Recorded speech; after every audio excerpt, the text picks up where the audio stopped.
Welcome back to my YouTube channel. I am Gracelyn Sorrell, and this camera is kind of out of focus, but hopefully it works out. So today, in a couple hours, I was supposed to go to the Tori Kelly concert. Now, she is my favorite artist of all time, next to Anita Baker. So, not of all time, Anita Baker is first, but I have not been verbal about this, probably maybe one time on my channel, but I am not going to be going because I have been dealing with some serious health issues that have been affecting my life every single day. So, through my conferences, through full-time ministry, I've been dealing with issues that have kind of restricted what I'm able to do. And right now I'm in a place in my life where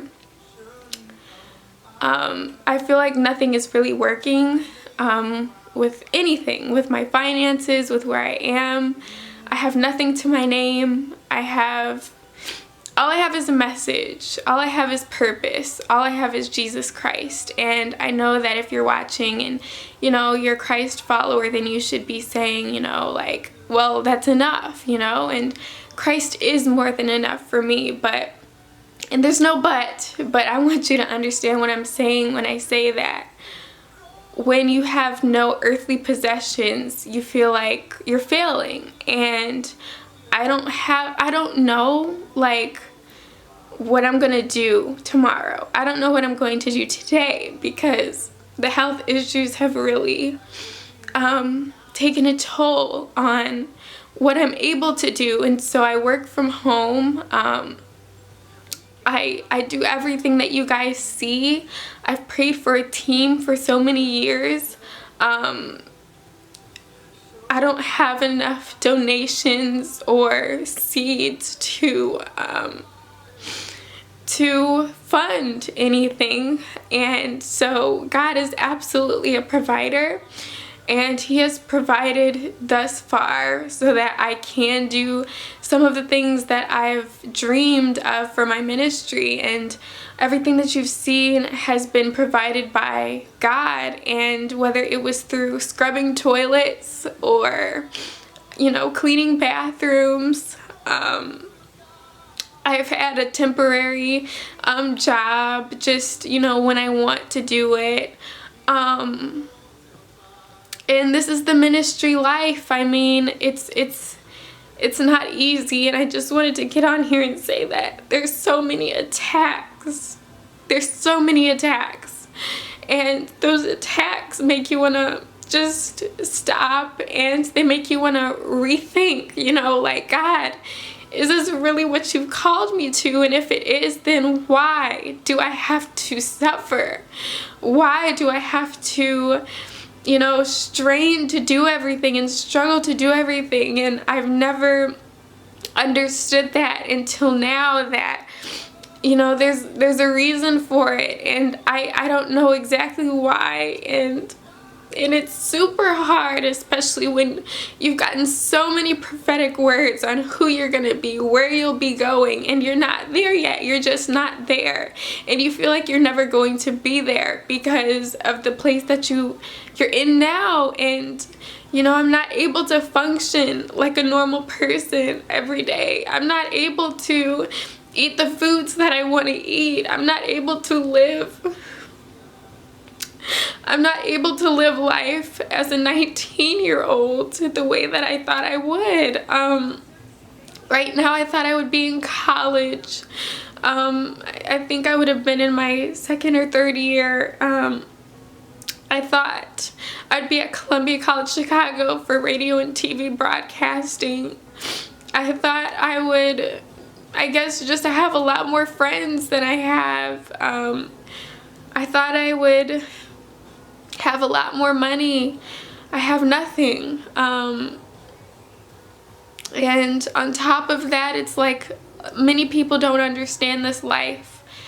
Many people don't understand why I'm doing it. Many people even watching this may not understand, well, if you're crying, then do something about it. well, I'm doing something every single day, and I'm working toward the ministry that God has called me to grow and build upon. You know, a lot of people would say, go get a job. You know, that's the easiest way out. That's the easiest thing to do. But that's easy for you to say. That's not the easiest thing. But I've finally gotten to the point where I've surrendered to God, and I said, God, you know what?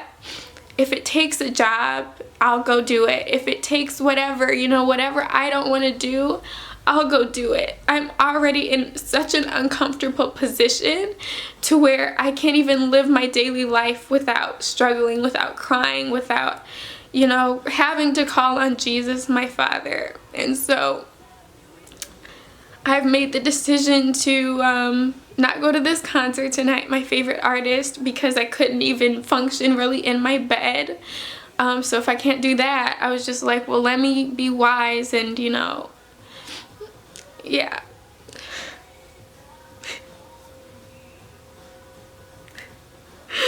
I just feel like I've missed out on so much. I've missed out on so much of life. I feel like on so much of life being young, because I'm pursuing ministry and I'm set apart and I'm not like everyone else, and you don't even see the half, like you don't even see a portion of what I deal with. And you may think, you know, like you don't even post that many videos, but the real ministry is behind the camera. It's not sitting here and talking to you guys. The real ministry is what you don't see. The real ministry is the real struggle.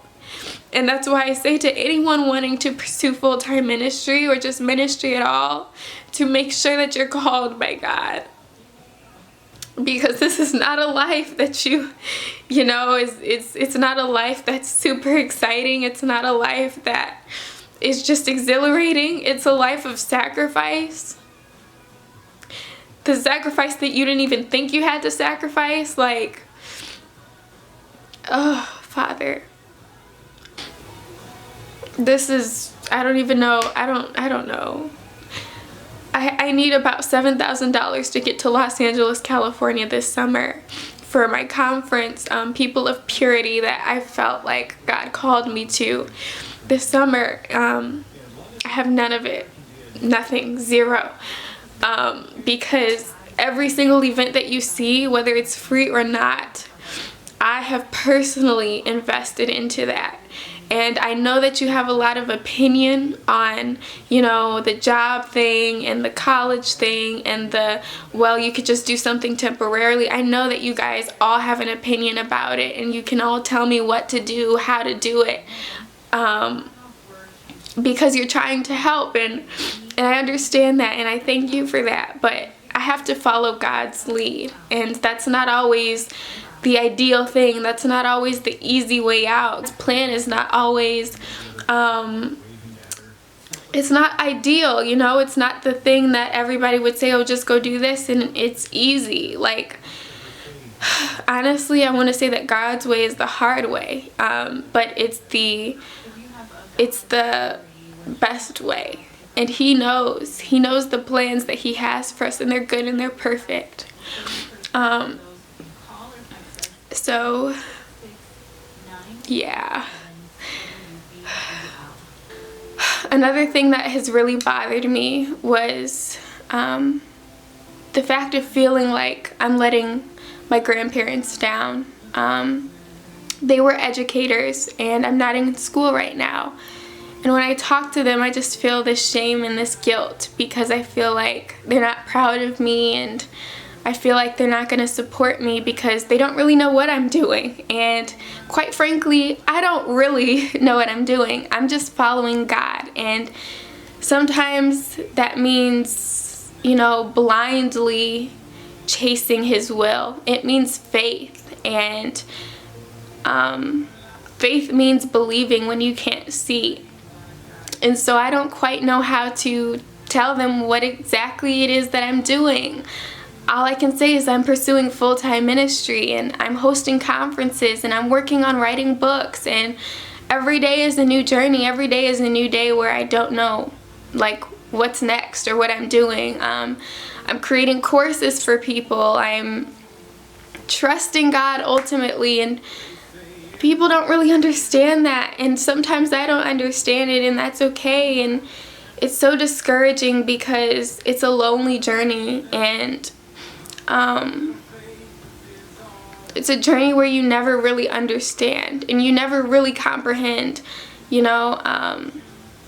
That's kind of all. I think I just needed to get that out and face the fact that I face some fear. There's a little tiny bit of fear in me every day of, God, am I going to be okay? Is my body going to be healed? Is my future secure? Am I doing what you want me to do? And why is everything so silent, God? I don't hear you. Is this what you've called me to right now? A season of silence? I really don't know. I'm 19 years old, and I'm trusting in the Lord with all of my heart, and I'm leaning not to my own understanding. So yeah, thank you guys so much for watching this video. I love you so much, and always remember that purity is possible.